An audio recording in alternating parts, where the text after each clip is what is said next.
Mazmur 96 ayat 1-4 menyatakan demikian. Nyanyikanlah nyanyian baru bagi Tuhan. Menyanyilah bagi Tuhan, pujilah namanya. Ceritakanlah kemuliaannya di antara bangsa-bangsa. Sebab Tuhan maha besar dan terpuji sangat. Ia lebih dahsyat daripada segala Allah.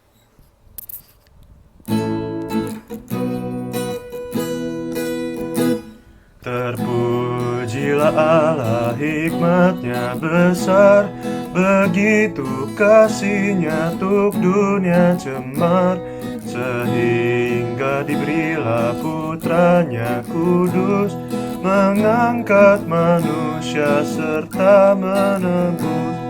Pujilah, pujilah, buatlah dunia bergemar, bergemar, mendengar suaranya. Dapatkanlah Allah demi putranya, beri puji padanya sebab hikmatnya.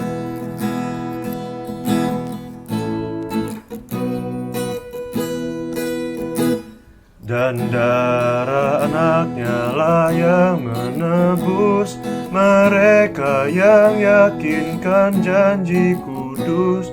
Dosanya betapapun juga keji, dihapus olehnya, dibasuh bersih. Pujilah, pujilah, buatlah dunia bergemar, bergemar, mendengar suaranya. Dapatkanlah Allah demi putranya, beri puji padanya sebab hikmatnya. Kebaktian ini berlangsung di dalam nama Allah Bapa, Allah Anak, dan Allah Roh Kudus.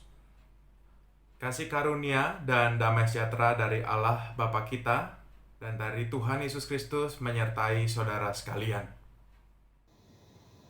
Kita menjalani kehidupan yang tidak selalu mudah, terutama dalam pergaulan yang mempertemukan kita dengan berbagai pilihan.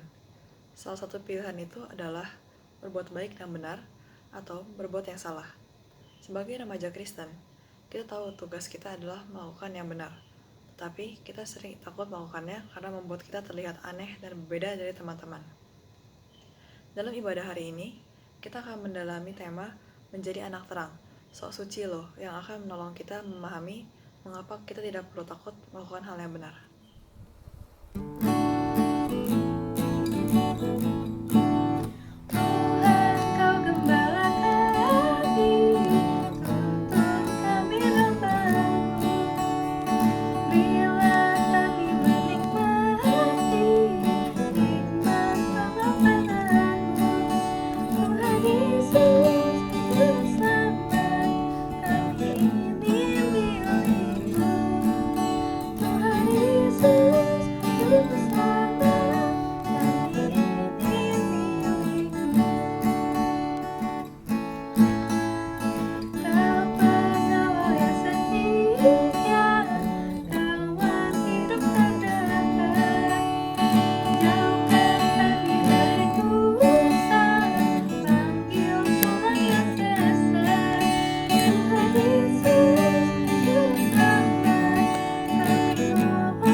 Kita mengenal pepatah, tak ada gading yang tak retak, yang selalu dimaknai bahwa tak ada manusia yang sempurna tanpa kesalahan.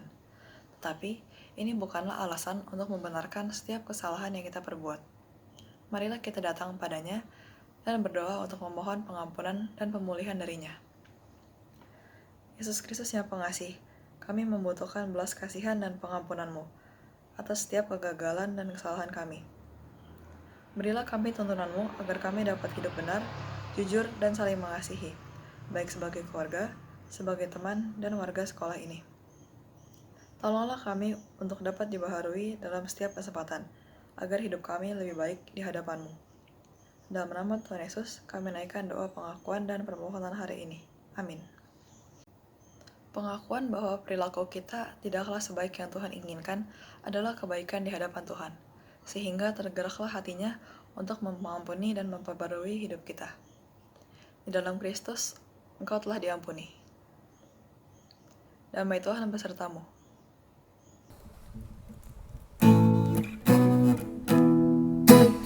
Yesus menginginkan daku bersinar baginya. Dimanapun ku berada, ku mengenangkannya. Bersinar, bersinar, itulah kehendak Yesus. Bersinar, bersinar, aku bersinar terus. Yesus menginginkan daku menolong orang lain, manis dan sopan selalu ketika ku bermain. Bersinar, bersinar, itulah kehendak Yesus. Bersinar, bersinar, aku bersinar terus. Salam sejahtera buat kita semua. Saya berharap kita semua dalam keadaan yang sehat, dalam keadaan yang tetap semangat meskipun kita harus menjalani proses pembelajaran jarak jauh.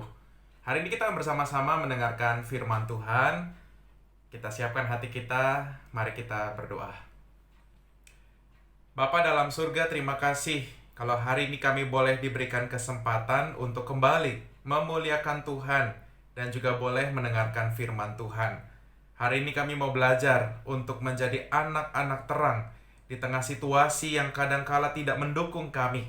Tapi kami mau belajar untuk meniru Yesus Kristus yang adalah Tuhan dan Juru Selamat kami. Bapa, berkatilah hamba-Mu yang penuh dengan keterbatasan. Pakailah ia supaya ia dapat menjelaskan, menjabarkan apa yang ingin Tuhan sampaikan kepada kami semua. Kami berdoa di dalam nama Tuhan Yesus Kristus, Tuhan dan Juru Selamat kami yang hidup. Amin. Teman-teman, saya mengajak kita semua untuk membuka Alkitab dari Efesus pasal 5. Efesus pasal 5 ayat 1 sampai ayat yang ke-6.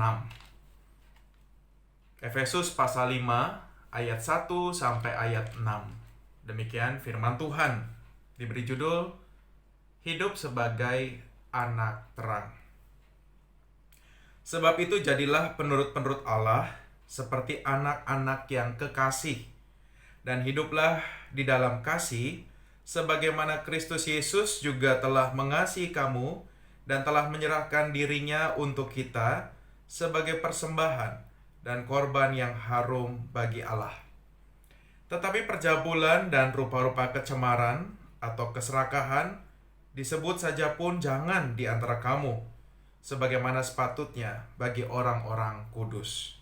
Demikian juga perkataan yang kotor, yang kosong atau yang sembrono, karena hal-hal ini tidak pantas. Tetapi sebaliknya, ucapkanlah syukur. Karena ingatlah ini baik-baik, tidak ada orang sundal, orang cemar, atau orang serakah. Artinya penyembah berhala yang mendapat bagian di dalam kerajaan Kristus dan Allah. Janganlah kamu disesatkan orang dengan kata-kata yang hampa, karena hal-hal yang demikian mendatangkan murka Allah atas orang-orang durhaka. Demikianlah firman Tuhan, yang berbahagia kita mendengarkan dan yang memeliharanya. Haleluya. Saudara terkasih dalam Tuhan Yesus Kristus, satu kali ada sebuah tim dari majalah Reader's Digest yang melakukan tes kejujuran yang diberi nama Lost Wallet atau dompet yang hilang. Saudara terkasih, caranya bagaimana? Mereka menyiapkan 12 dompet dan masing-masing dompet itu diisi kartu nama si pemilik dompet, diberi nomor telepon si pemilik dompet, diberi foto si pemilik dompet dan juga uang senilai $50 atau mungkin setara dengan Rp750.000. Lalu 12 dompet ini diapakan?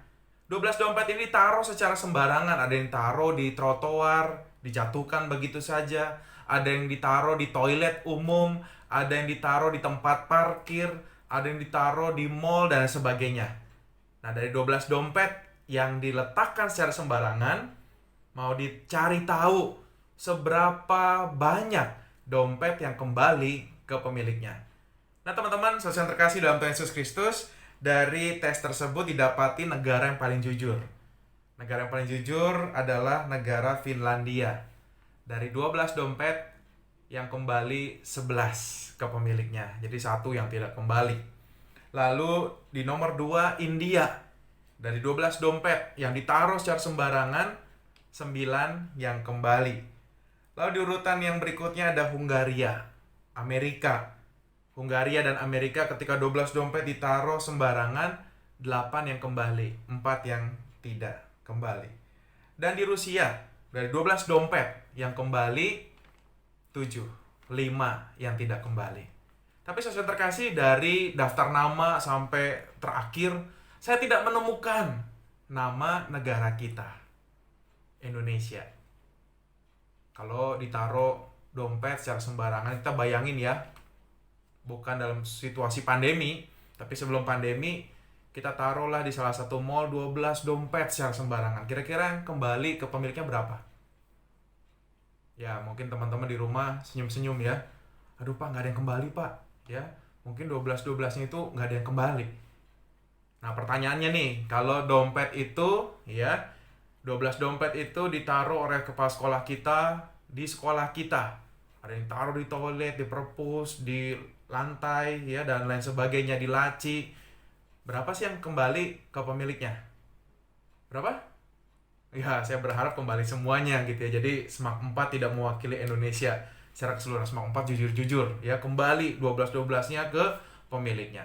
Nah, teman-teman terkasih dalam Tuhan Yesus Kristus, ketika melihat tes kejujuran ini, saya dan saudara diajak kembali untuk merenungkan bahwa kehidupan beragama kita itu tidak hanya berhenti di dalam ibadah, tapi bagaimana kehidupan beragama itu dilanjutkan di dalam keseharian kita. Ketika saya dan saudara hidup jujur salah satunya, maka itu adalah salah satu cara untuk kita menerapkan firman Tuhan dalam kehidupan kita. Nah, waktu lalu teman-teman, ada satu kisah saudara Mujeni, ya, seorang petugas kebersihan komuter lain yang menemukan satu kantong, pikir sampah. Ternyata ketika dilihat itu uang sejumlah 500 juta. Kalau teman-teman jadi Mujeni, apa yang teman-teman lakukan? Kira-kira dikembalikan ke pemiliknya atau kita bawa pulang? Tapi saya terkasih, menarik Mujeni mengembalikan ke pemiliknya. Dan saya bayangkan kalau semua orang seperti Mujeni, maka tidak ada yang namanya mencuri, tidak ada namanya contek-menyontek, tidak ada namanya korupsi, sogok-menyogok, dan sebagainya. Semua orang hidup dalam kejujuran. Tapi dalam realitasnya teman-teman, kita menemui masih banyak tindakan ketidakjujuran di sekitar kita. Dan tentunya tidak hanya ketidakjujuran, masih banyak lagi sikap-sikap tidak terpuji yang kita jumpai di sekitar kita. Nah, hari ini teman-teman, kita mau belajar bagaimana sikap kita, bagaimana respons kita ketika kita berhadapan dengan situasi-situasi tindakan-tindakan tidak terpuji. Bagaimana respons kita ketika kita berhadapan dengan pergaulan-pergaulan yang buruk. Tadi saya ingatkan bahwa kehidupan beriman kita tidak berhenti sampai di ibadah. Pengutusan berkat, Bapak terima kasih, selesai. Amin. Tidak. Tapi kehidupan beribadah kita akan kita lanjutkan dalam keseharian kita. Di dalam kehidupan belajar di sekolah. Dalam kehidupan pergaulan kita. Dalam kehidupan keluarga, bergereja, bermasyarakat. Firman yang kita terima, kita wujudkan dalam tutur kata, dalam perbuatan kita. Nah, saudara yang terkasih, bagaimana respons kita? Ketika kita punya niat untuk melakukan firman Tuhan, tapi kita berjumpa, bagaimana Pak? Yang kita jumpai justru pergaulan-pergaulan yang buruk. Yang kita jumpai justru perbuatan-perbuatan yang tidak terpuji. Bagaimana respons iman kita? Nah, teman-teman terkasih dalam Tuhan Yesus Kristus, kita mundur 2000 tahun yang lalu, tepatnya di kota Efesus. Apa yang terjadi sana? Di kota Efesus ini, teman-teman, terjadi yang namanya penyembahan berhala. Terjadi penyembahan berhala, dan dewi utamanya adalah Dewi Artemis, dewi kesuburan. Lalu yang kedua juga gaya hidup orang-orang di Efesus. Di ayat 3 sampai 4 dikatakan di sana ada banyak percabulan, kecemaran, keserakahan, perkataan kotor yang kosong dan yang sembrono. Ada banyak tindakan-tindakan tidak terpuji. Satu kali Rasul Paulus datang ke sana. Rasul Paulus datang ke sana menginjili kota Efesus selama 3 tahun, dan akhirnya didapatilah beberapa orang Efesus yang percaya kepada Kristus, dan lahirlah gereja Efesus. Dan kita tahu Rasul Paulus tidak pernah lama menetap di satu tempat atau satu kota. Dia pergi lagi ke tempat lain untuk mengabarkan Injil, menumbuhkan jemaat-jemaat baru. Dan singkat cerita, Rasul Paulus karena pekabaran Injilnya, dia ditangkap dan mendekam di dalam penjara. Tetapi dalam penjara, Rasul Paulus tidak tinggal diam. Dia tahu bahwa jemaat Efesus khususnya yang pernah dilayaninya berhadapan dengan masyarakat yang bobrok, berhadapan dengan masyarakat penyembah berhala, masyarakat yang melakukan tindakan tidak terpuji. Dan disitulah Rasul Paulus kemudian menuliskan surat yang isinya untuk memperingatkan mereka, supaya mereka menjadi anak-anak terang di tengah-tengah situasi yang gelap, menjadi anak-anak terang di tengah-tengah situasi tidak terpuji, perbuatan-perbuatan jahat, perbuatan-perbuatan cemar yang dilakukan oleh masyarakat Efesus. Saya bayangkan teman-teman, kalau jadi orang Kristen di tengah-tengah kota Efesus pada masa itu, mungkin mayoritas masyarakat Efesus akan membenci orang Kristen, akan memusuhi, akan membuli, dan mungkin mengatakan, sok suci kamu, gak mau ikut-ikutan cemar seperti kami. Dulu juga kamu begitu kok, dulu kan kamu cemar, kenapa kamu sekarang tidak mau melakukan perbuatan cemar lagi? Mungkin teman-teman ada orang-orang Kristen yang akhirnya, ya udahlah, gak apa-apalah sekali-sekali. Dulu juga saya orang cemar, dulu saya juga melakukan kejahatan, melakukan perkataan sembrono, melakukan kecemaran tubuh, melakukan dosa. Gak apa-apalah sekali-sekali, akhirnya jatuh. Nah, teman-teman terkasih dalam Tuhan Yesus Kristus, di sini Rasul Paulus betul-betul memperingatkan mereka. Di tengah-tengah daging yang lemah, di tengah-tengah ada banyaknya godaan, Rasul Paulus mengingatkan mereka supaya mereka tetap menjadi anak-anak terang. Bagaimana caranya? Menarik, di ayat yang pertama dikatakan, ayat yang pertama, sebab itu jadilah penurut-penurut Allah seperti anak-anak yang kekasih. Menjadi penurut-penurut Allah. Kata penurut di dalam bahasa Inggrisnya, dalam bahasa Alkitab bahasa Inggris dikatakan imitators, peniru. Dan di dalam bahasa aslinya, bahasa Yunani, mimetase, menjadi peniru-peniru Allah. Menarik teman-teman, kata mimetase ini itu biasanya dipakai untuk orator, ahli pidato. Jadi untuk sampai kepada ahli pidato, dia harus melakukan 3 hal. Pertama, belajar teori. Kedua, meniru orator ulung. Dan yang ketiga, mempraktekannya. Nah, kalau kita kaitkan di dalam kehidupan kita sebagai imitators Yesus Kristus, yang perlu kita lakukan itu belajar firman Tuhan, teori, beribadah, mendengarkan firman Tuhan, khotbah, saat teduh. Dan yang kedua, kita meniru. Meniru siapa? Meniru Yesus. Meniru Yesus dalam Injil yang kita lihat.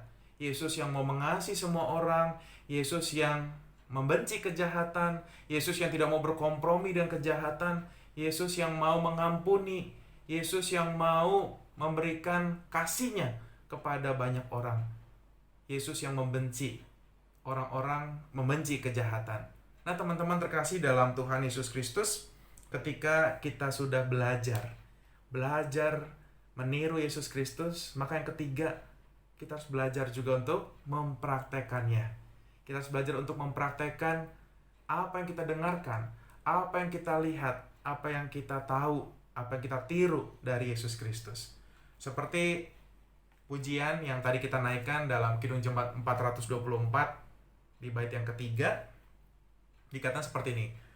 Ku mohon Yesus menolong, menjaga hatiku, agar bersih dan bersinar, meniru Tuhanku. Imitators, meniru siapa? Meniru Tuhan kita. Nah, teman-teman terkasih dalam Tuhan Yesus Kristus, proses meniru imitators Kristus akan ada tantangan. akan ada hambatan, apalagi usia remaja. Teman-teman, usia remaja ya. Usia remaja itu katanya usia berkelompok. Lebih loyal kepada gengnya, pada kelompoknya, ketimbang kepada orang tua ataupun guru. Lebih nurut kepada gengnya ketimbang orang tua atau guru. Lebih baik saya melakukan tindakan cemar daripada saya dimusuhi, daripada saya dijauhi oleh geng saya. Nah, saudara yang terkasih, ini yang dihadapi oleh kelompok remaja, usia-usia ngegeng, usia berkelompok. Dan ketika kita memutuskan saya mau mengikut Yesus, meniru Yesus, menjadi imitators Kristus, kita bisa saja dijauhi, bisa dimusuhi, bisa dibully. Dan seperti tema kita, dikatakan sok suci loh. Gitu aja lo gak mau ikut-ikutan, sok suci lo, gak mau ngerokok, gak mau nyontek, gak mau bolos bareng kita. Sok suci lo. Nah, saudara yang terkasih, mungkin kata-kata itu, kalimat itu yang akan kita dengarkan. Sok suci lo. Tetapi teman-teman terkasih, hari ini kita juga diingatkan, tetaplah bertahan. Tetap bertahan, kenapa? Di ayat 5 dikatakan, karena ingatlah ini baik-baik, tidak ada orang sundal, orang cemar, atau orang serakah, artinya penyembah berhala, yang mendapat bagian di dalam kerajaan Kristus dan Allah. Hidup kita bukan hanya urusan di bumi ini saja, tapi ketika kita mati nanti, mempertanggungjawabkan kehidupan kita. Ketika Yesus datang kedua kali, tempat mana yang Yesus sediakan buat kita? Apa kerajaan yang kekal atau hukuman yang kekal? Saudara yang terkasih dalam Yesus Kristus, memang tidak mudah. Tetapi hari ini kita merefleksikan kehidupan kita. Di tengah-tengah ajakan untuk menjadi peniru Kristus, memang ada tantangan. Tapi hari ini kita mau diajak untuk tetap bertahan di tengah-tengah tantangan tersebut. Di tengah-tengah hambatan yang akan kita jumpai. Karena kita rindu, kita boleh mendapatkan hidup yang kekal bersama dengan Kristus. Lalu yang kedua, poin yang kedua, kata sok suci lu. Nah, hati-hati juga nih teman-teman. Kadangkala kata-kata ini juga kita lontarkan ketika apa? Ketika kita salah. Lalu ditegur oleh teman-teman. Lalu teman-teman menegur kita, kamu salah, kamu harus berubah lebih baik lagi. Dan kadangkala kita melontarkan kata-kata sok suci lu. Gak usah ikut campur urusan gue. Nah teman-teman, hari ini kita diingatkan bahwa kadangkala kita juga mengeluarkan kalimat itu. Ketika kita salah dan ketika kita tidak mau berubah, kita melontarkan kalimat seperti itu. Ada sebuah ungkapan teman-teman yang mengatakan demikian, ungkapan bijak. Ketika kita hidup dalam sebuah komunitas, lalu kita melakukan kesalahan dan tidak ada yang menegur kita, maka komunitas itu adalah tempat yang salah untuk kita. Tetapi ketika banyak orang tidak menegur kita, lalu ada satu orang menegur kita, dia mau memperbaiki kita, maka dia adalah satu-satunya orang yang mengasihimu. Ketika saya dan saudara ditegur, biasanya kita langsung marah duluan. Kita nggak suka. Tapi ternyata ketika kita ditegur oleh satu orang itu, ketika banyak orang membiarkan kita melakukan kesalahan, ungkapan itu mengingatkan kita, jangan-jangan hanya dia yang mengasihi kita. Karena dia mau kita berubah menjadi lebih baik. Nah teman-teman terkasih dalam Tuhan Yesus Kristus, di tengah-tengah kehidupan remaja yang teman-teman hadapi saat ini, mari kita menjadi pengikut Kristus. Betul ada tantangan, betul ada hambatan, tetapi mari kita setia menjadi imitators Jesus Christ dalam kehidupan kita, sehingga akhirnya tutur kata kita, perbuatan kita menjadi teladan juga bagi banyak orang. Di tengah-tengah situasi pandemi saat ini, saya dan saudara, kita mungkin merasa jenuh, bosan karena harus ada di rumah, belajar jarak jauh. Tapi hari ini kita tetap belajar untuk semangat. Semangat untuk belajar bersama guru-guru kita secara online. Tetap berpegang teguh bahwa apa yang kita lakukan di dalam Tuhan, jerih payah yang kita lakukan, tidak akan sia-sia. Bagaimana ketika saya dan saudara juga melihat orang tua kita di dalam situasi pandemi yang mungkin berdampak tidak baik untuk ekonomi orang tua kita. Usaha orang tua kita mungkin mengalami hambatan, menurun.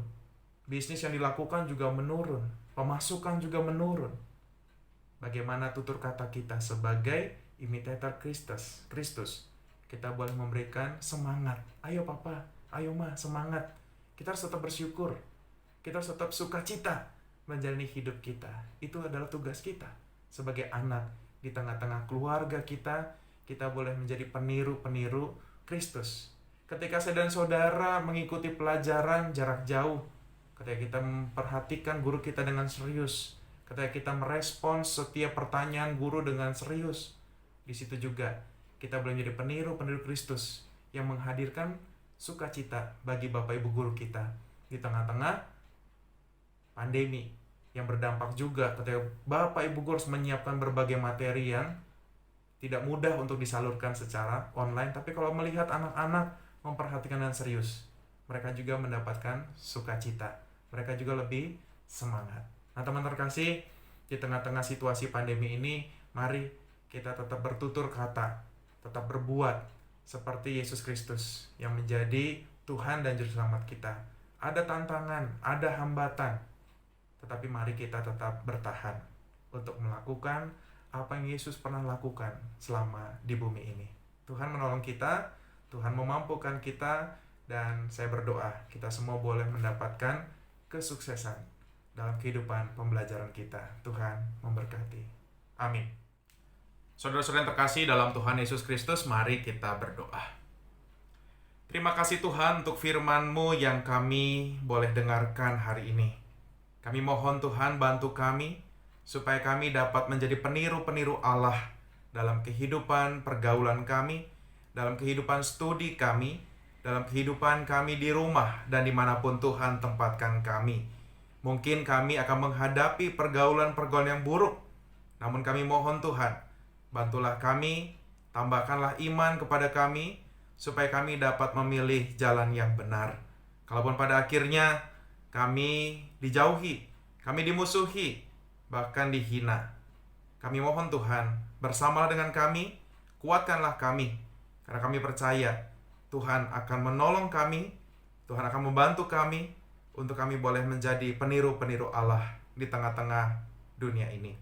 Saat ini Tuhan, kami juga berdoa, di dalam situasi pandemi yang kami hadapi, yang membuat kami harus belajar jarak jauh, Tuhan juga yang boleh memberkati Bapak Ibu guru, yang berjuang untuk mempersiapkan materi, dan juga boleh mentransfer materi itu secara online, dan mungkin itu bukan hal yang mudah bagi Bapak Ibu guru kami.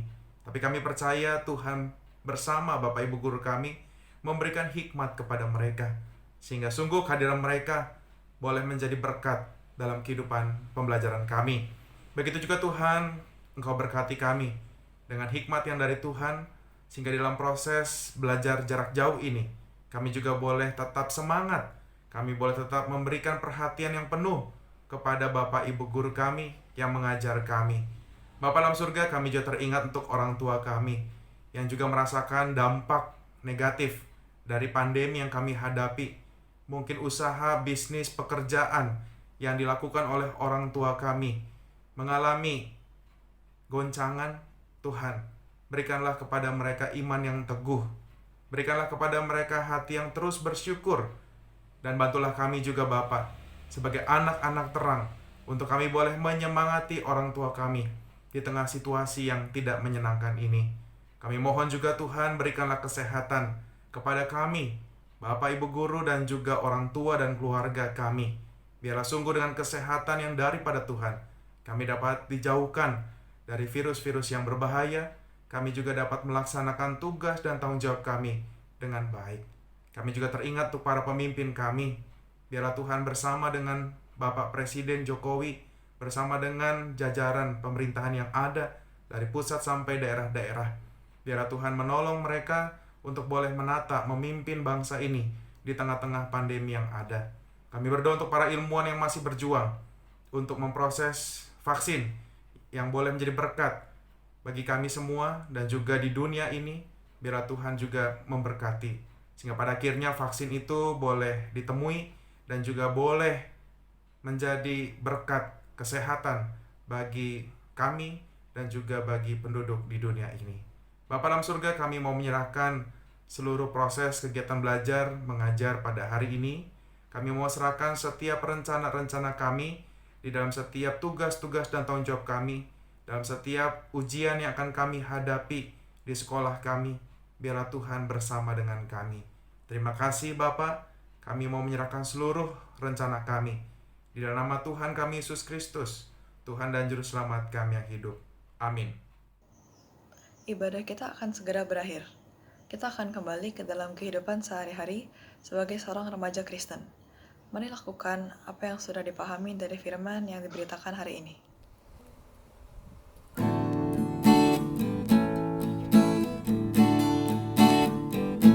Hidup ini adalah kesempatan. Hidup ini untuk melayani Tuhan. Jangan sia-siakan waktu yang Tuhan beri. Hidup ini harus jadi berkat. Oh Tuhan, pakailah hidupku selagi aku masih kuat. Bila saatnya nanti ku tak berdaya lagi, hidup ini sudah jadi berkat. Hidup ini adalah kesempatan. Hidup ini untuk melayani Tuhan. Jangan sia-siakan waktu yang Tuhan beri. Hidup ini harus jadi berkat. Oh Tuhan, pakailah hidupku selagi aku masih kuat. Bila saatnya nanti ku tak berdaya lagi, hidup ini sudah jadi berkat. Saudaraku sekalian, arahkanlah hatimu kepada Tuhan. Jadilah saksi Kristus. Terpujilah Tuhan. Pergilah dan terimalah berkat Tuhan. Tuhan memberkati engkau dan melindungi engkau. Tuhan menyinari engkau dengan wajah-Nya dan memberi engkau kasih karunia. Tuhan menghadapkan wajah-Nya kepadamu dan memberi engkau damai sejahtera.